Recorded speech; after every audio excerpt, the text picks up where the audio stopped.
farmer. And now, of course, back to the dead guy, Nelson Mandela, very photogenic. Do a Google search, you'll see pictures of him, various ones. He looks like a young Muhammad Ali posing as a boxer in one. Then another one, he's holding his fist up in the air, standing in front of a big sickle, kind of a Russian communist, Mao Zedong kind of Marxist kind of thing. But whenever you start hearing about equality, everybody's going to be equal, everything's going to be fair, we're going to redistribute the wealth.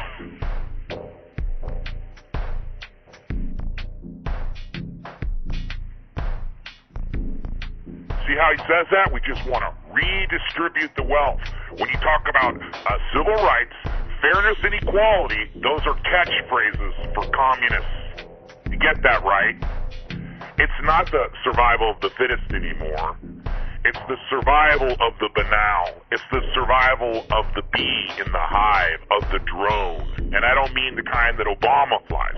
You know, I'm disappointed in Obama. When Obama showed up going up against McCain, who's later proven himself to be a senile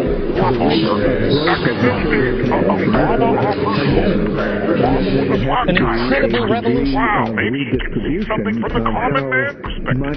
Maybe he would have some insight to what an average American might think. He didn't come from oil money like the Bushes. He didn't come from the Arkansas Mafia like the Clintons and the Clintonesques. No, this guy came from sort of a murky, cloudy past. Not really sure where he was born. Of course, he says he was born in Hawaii, but then he also says he was born in Kenya.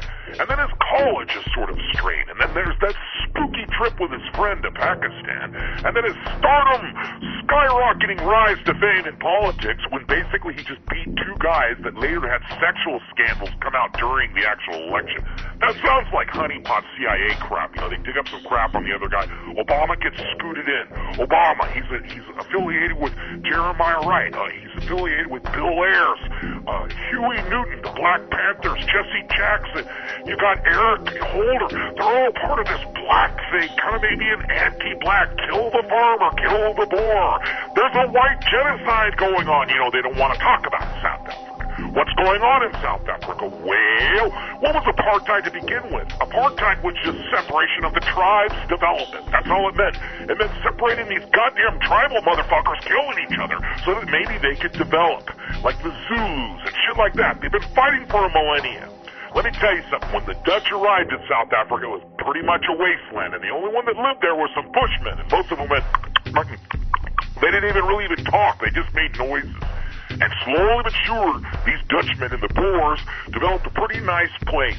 And the fact is, blacks flocked to that area. 100 years ago, there were 1 million whites there, and like maybe a couple thousand black people. They flooded into there by the thousands for the jobs and the security. And South Africa bloomed into a jewel of the African continent.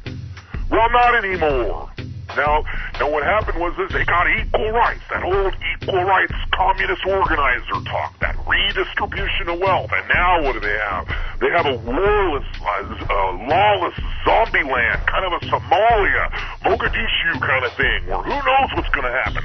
Pray you're not a farmer, a white farmer, because they're going to hack your guts out and rape your little kid and do horrendous things that you can't even show on YouTube that it's so bad. And you know, I was reading this article by, I think, probably a lesbian feminist, and she was praising Mandela because Mandela had, they had pushed progress for women's rights through an abortion act, which allowed abortions in South Africa. Previously, kind of a clampdown, no abortions for those gals in South Africa until Mandela came along. So now, since Mandela's time, I think like 1992 or 96, something like that, anyway, there's been over 1 million babies murdered for women's choices, and primarily they're all black. So once again, it's a black genocide.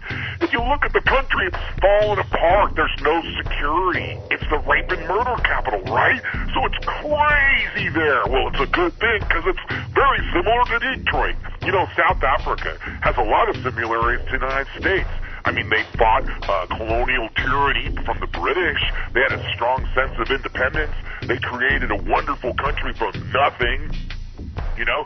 Okay, so Nelson Mandela gets thrown in prison for murder, for terrorism, for killing people, killing innocent people, killing black people, okay? So now he's in prison. All they ask him to do is renounce violence and he can go. No, he doesn't want to go. He stays in prison. Later on, he gets to be the president, and eventually he steps down after 1 year instead of turning into a Mugatu, Zimbabwe slaughter where they kill all the white people. So he gets patted on the back for there being no white genocide post-apartheid. But of course, it's happening anyway. There is a white genocide going on. And why should someone be applauded for stopping a genocide when what we're supposed to assume there's supposed to be a white slaughter? Well, they're still singing songs about murdering all the Boers. And he didn't renounce violence. And unfortunately, as much as people think that it's expanded women's reproductive choices and rights, it still has wound up with 1 million dead babies. Why don't the women exercise their reproductive choices with their legs and just keep them closed? Keep that sperm out of there. That would be a good start. So I'm not sure about old Nelson Mandela, and since they are glorifying him, now get this, Obama put out an order saying he wanted the flags to fly half-mast because Mandela died. 2 sons of Africa, Nelson Mandela died. Well, Nelson Mandela's not a fucking U.S. citizen.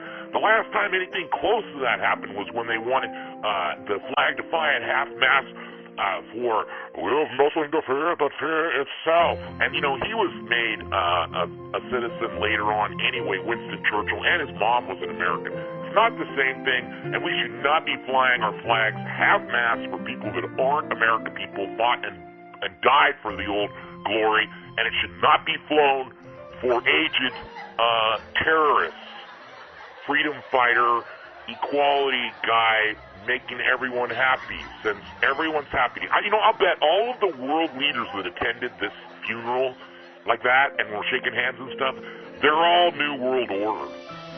It's not that they planned Mandela's death, but that anything that the world and the media propagates is all part of the plan. So yeah, Obama's over there shaking hands with Raul Castro. Don't you guys get it? He's a community organizer. We're going to communism, you guys. That's it. We're going to be a communist country. So enjoy. This has been an official Rocket Radio report brought to you by Rice-A-Roni, the San Francisco Tree.